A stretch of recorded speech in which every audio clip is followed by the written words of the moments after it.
అనగనగా ఒక మహారాజు ఉండేవాడు. అతడికి ఒక కుమార్తె ఉండేది. యుక్త వయసు వచ్చిన తన కుమార్తెకు మహారాజు వివాహం జరిపించాలని అనుకుంటాడు. యువరాణితో మహారాజు వివాహం విషయం ప్రస్తావించగా, వివాహం చేసుకోవడానికి నాది ఒక షరతు నాన్నగారు. నేను చాలా తెలివైన వారినే నా భర్తగా పొందాలని అనుకుంటున్నాను. ఎవరైతే నేను సమాధానం చెప్పలేని చిక్కు ప్రశ్న అడుగుతారో వారినే వివాహం చేసుకుంటాను అని అంటుంది యువరాణి. అందుకు ఒప్పుకున్న మహారాజు పక్క రాజ్యాలలోని యువరాజులకు ఆహ్వానం పంపుతాడు. ఎంతో మంది యువరాజులు ప్రయత్నించగా వారి ప్రశ్నలన్నింటికీ యువరాణి సమాధానం చెబుతుంది. ఒకరోజు ఒక యువరాజు వచ్చి, యువరాణి, మిమ్మల్ని 3 ప్రశ్నలు అడుగుతాను.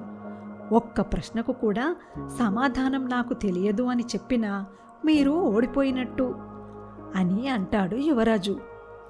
అందుకు యువరాణి ఒప్పుకుంటుంది. యువరాజు తన మొదటి ప్రశ్న అడుగుతాడు.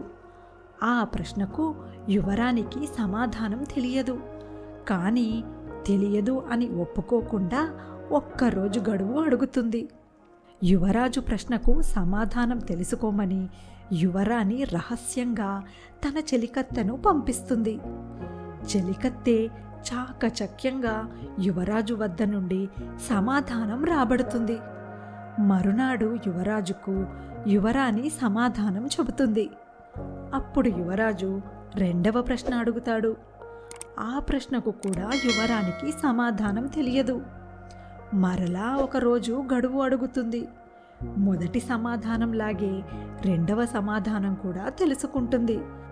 మరునాడు 2వ ప్రశ్నకు సమాధానం చెబుతుంది. తన 2 ప్రశ్నలకు యువరాణి సమాధానం చెప్పడం యువరాజుకు ఆశ్చర్యాన్ని కలిగిస్తుంది.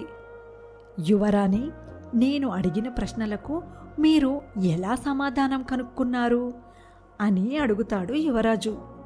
తాను చేసిన పని యువరాజు ముందు ఒప్పుకోవడం ఇష్టం లేని యువరాణి, అది నాకు తెలియదు, కానీ మీ 3వ ప్రశ్న ఏంటి అని అంటుంది యువరాణి.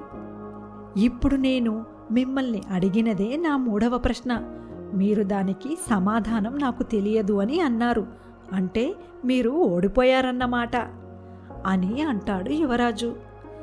యువరాజు తెలివితేటలు నచ్చిన యువరాణి తన ఓటమిని అంగీకరించి అతడిని వివాహం చేసుకుంటుంది.